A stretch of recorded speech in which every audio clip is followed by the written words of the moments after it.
never made it, but I know what it takes. I'm motivated by a mix of emotion. Got my statement, and I'm reading it slow so I can understand it fully. Appreciate my standing, go out of this world and right on time. Oh, never in my life have I seen the sky light up like this. I'm far away from Earth and I wanna know if you exist. Mission control, do you read me? Send me my coordinates lately. Mission control, am I drifting? Tie me to someone who will love me, yeah. Wait, I think I'll last a bit longer. Find another. Welcome everyone. Welcome everyone. Welcome everyone to another Ref Brandon and the Todd family YouTube video. Wherever you are, whatever you may be doing, thank you so much for making Ref Brandon and the Todd family a part of your day. We always greatly appreciate it. Well, if we look on the calendar, we see that it's Wednesday, August the 2nd, which means it is time for our first top 10 countdown in the month of August. And we've been doing some type of countdown that revolved around college football since we are about 3.5 weeks away now from week number 0. So I figure since we've been talking college football here lately on our top 10 countdowns, we would continue doing that. And this is a top 10 countdown that is about college football, but it's really an argument I don't talk about. It's something I don't discuss, and I'll tell you why and try to explain it after I give you the top 10 countdown. And I've mentioned quite a few times here on the channel why I don't talk about it, but I'll try to give some more in-depth detail on why I don't talk about it. This is from On3.com is where I found the article, but it was actually posted by On3.com courtesy of Pro Football Focus. And it is the top 10 or bottom 10, depending on how you want to look at it, Power 5 easiest schedules in college football this year. Number 10, Wisconsin. Number 9, Maryland. Number 8, Oregon. Number 7, USC. And number 6, the Miami Hurricanes. Again, 10 through 6 is Wisconsin, Maryland, Oregon, USC, and Miami. Number 5, TCU. Number 4, Nebraska. Number 3, Iowa. Number 2, the Cougars of Washington State.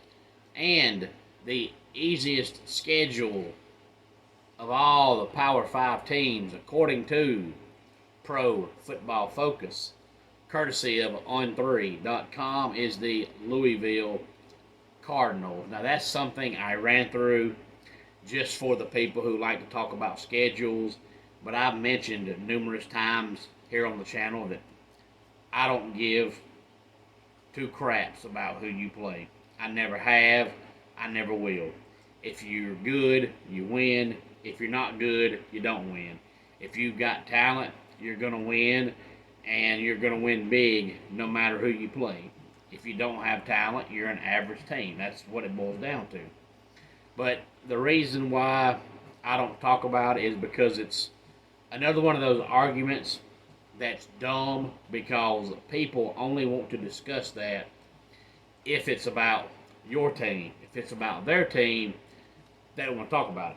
And to give you a quick example of that, me being a Clemson fan, I went over, I guess it's been 6 or 7 weeks ago now, the top 10 teams who have played the most ranked teams in the past few years, and Clemson was on that list. So that tells you Clemson plays a lot of good football teams.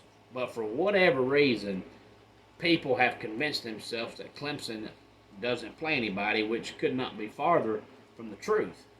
But I can remember a few years back when Clemson was on their big, huge, long run where they played for 4 national championships and won 2.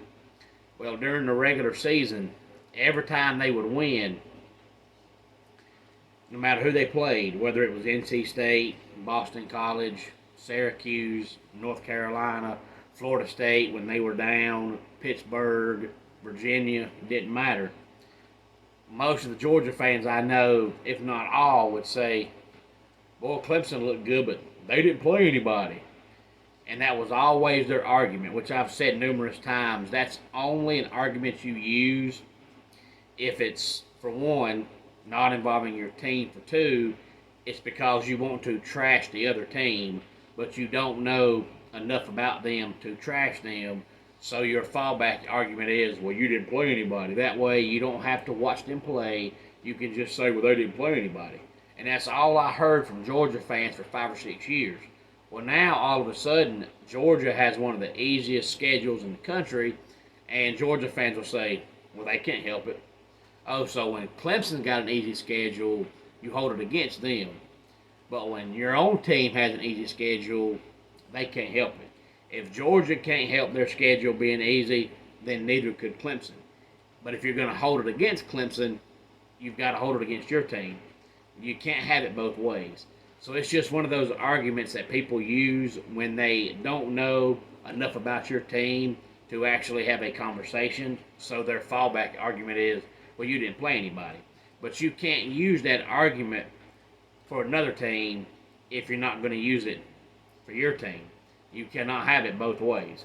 If it should affect one team, it should affect the other team.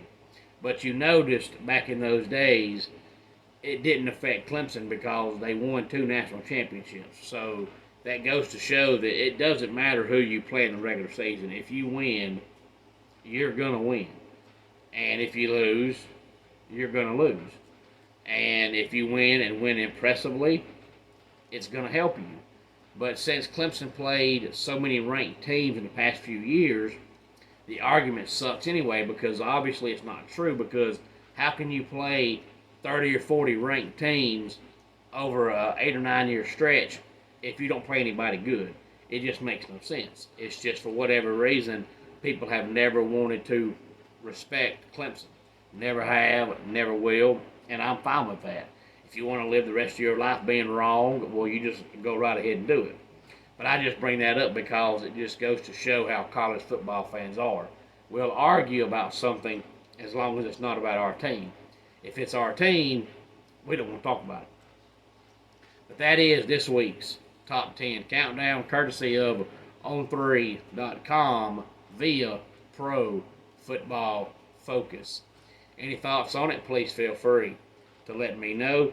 Homes for Our Troops is a publicly funded 501c nonprofit organization that builds and donates specially adapted custom homes nationwide for severely injured post 9/11 veterans.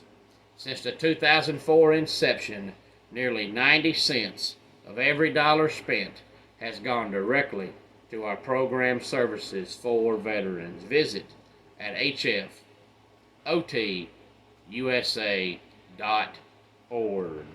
Let's go ahead and get our dad joke of the day in here. My wife was livid when I told her I used all of our savings to buy stock in Bose. I told her to relax. It's a sound investment. And that does it for today's Ref Brandon and the Todd Family YouTube video. Until next time, it's Ref Brandon saying, just like in pro wrestling, life can be over by the count of 3. Tell your friends and family how much you love them. Bye.